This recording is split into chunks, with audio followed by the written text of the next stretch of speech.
I'm gonna review a good game for once. Yeah, now don't worry, I'll go back to torture myself with shitty ones, but for now, let's do something awesome. Super Mario Bros. 3 is often considered to be the greatest game on the NES, and for good reasons. It took everything that made the first Mario great and multiplied it several times over, adding new intricate levels of gameplay and challenges. Whether it's the top loader or that classic gray box, the Nintendo Entertainment System was at the height of its popularity when this masterpiece came along to push it over the top and make an everlasting impression, the defining moment of our childhood pastime. During the final years of the 8-bit era, many other games came along like McKids and Tiny Toon Adventures, which tried to emulate its gameplay, its power-up system, and overall design. It was one of the first games I remember to have a strategy guide. There was also a Super Mario Bros. 3 cartoon series, even though there was no 2. That's the power that this game had. All you gotta do is say Mario 3, and anyone will go, oh yeah. Now, all the hype began before the game was even released. Most of us first heard about Mario 3 in the 1989 movie, The Wizard, an innocent little family flick, but essentially a theatrical Nintendo commercial in disguise as a feature film.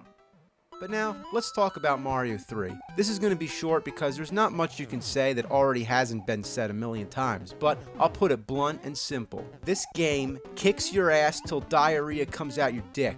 The only thing better than playing this game would be to have a magic leprechaun come and bring you beer. There's 8 worlds, each with a different theme. Desert, snow, sky, and my favorite is the one where everything's giant. Each of the worlds has a big map screen where you can select which level you play. At first it's as simple as clearing each level and moving on, but later the paths become more complicated, whether it means going through pipes, breaking through boundaries, or sailing over water. But the actual levels are what it's all about. Slide through a bunch of bad guys, oh that's so much fun. The 2-player game has a perfect balance. It's where you can either work together to complete the game or just compete for items and race each other to the end. Or you could die deliberately so that the other player will have to play the hard levels. There's card games, puzzle games, and even a bonus stage where you can play the original Mario Bros. Arcade. Again, this offers many possibilities to be an asshole toward the other player. Power-ups are awesome. In the original Mario, there was the mushroom and the fire flower, but now there's the leaf that turns you into a raccoon. You can break blocks with your tail, or if you get a good stretch of land to run, enough to get your P-bar up, you can fly for a short period of time. But if you get the P-wing, you can fly through the whole level. There's also the P-switch that turns blocks into coins. What does P stand for? And why is there so much P in this game? It's not full of shit, it's full of P. But about the power-ups, you also have a frog suit that swims a lot easier, you got a hammer suit which throws hammers, and a Tanuki suit that turns into a statue. I don't know what that's about. I mean, I know you use it to protect yourself from enemies, but man, what kind of crack were they smoking? But the really cool thing is that you can save these power-ups and use them whenever you need them. Like before the start of the level, you might think, it's time to break out the frog suit. The enemies in the game are out of control. You got these Goombas hopping around in wind-up boots. Then you got an angry sun, Big Bertha, and nuclear waffles. Not to mention, you gotta fight all the Koopa kids and beat Bowser at the end. Alright, going through the pipes. Oh, wait. Oh, bullshit! What a bunch of fucking bullshit! Come on, you piece of shit! Come on, move your ass! Hey, how do I get this flower right here? I don't know, I'm just gonna try to... come on! Yeah, alright. This game's tricky dicky. It's pretty damn hard, too. Then there's this part where the only way to reach the goal is to fly in the air while holding a Koopa shell and break all the blocks. Who would even think to go up there? Especially when you get to the last world, it can get real challenging. This part doesn't fuck around. It's like, you got to the end, you dare to play, welcome to hell. That's what it looks like. All this fire and skulls, it looks like hell. There's sort of like a heart shape around it. Yeah, a heart around hell. Does that mean that this game loves hell? This game worships the devil. Oh my god, of course it does. Why is there so many inverted crosses? What's the H stand for? Hell?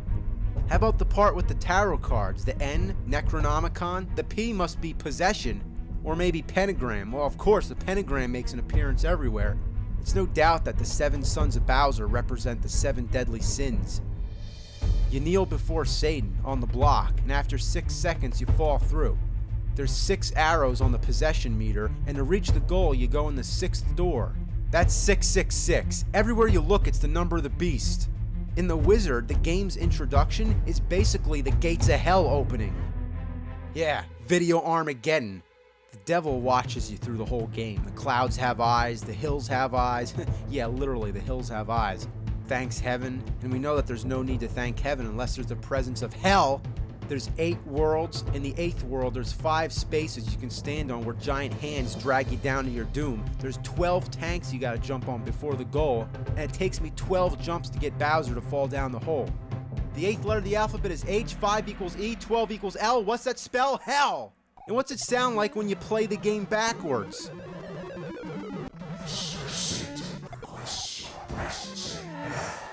This game's a product of the fucking devil.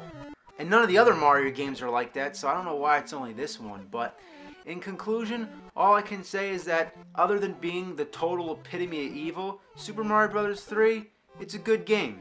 So good it's a sin. Your mother. Oh my.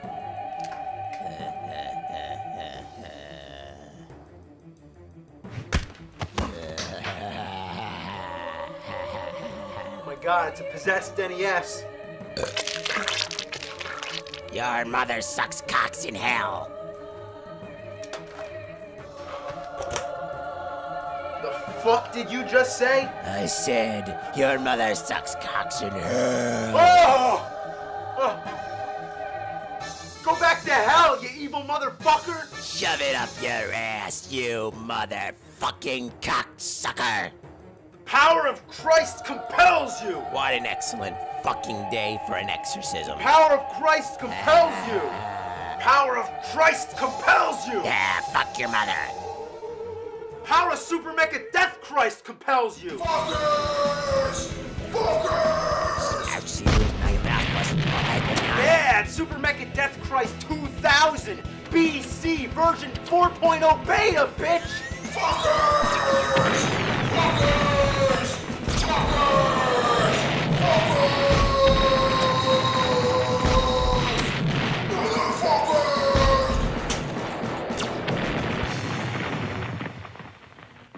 Holy shit! What's that fucking language?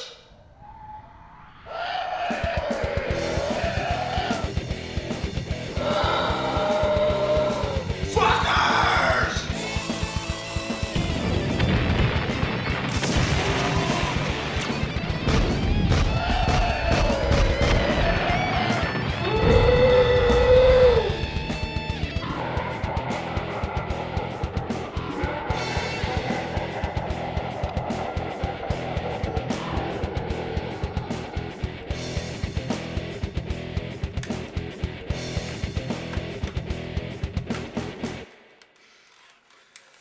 Alright. Who wants some? Motherfucker!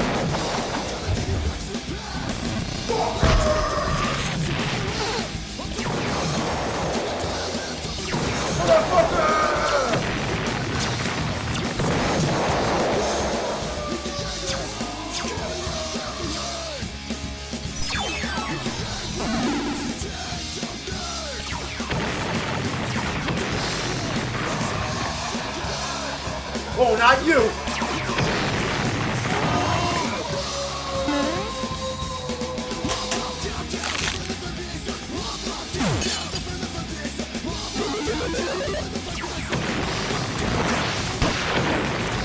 I'm the Lord of the Harvest! Bring it down! Bring it down! Ah!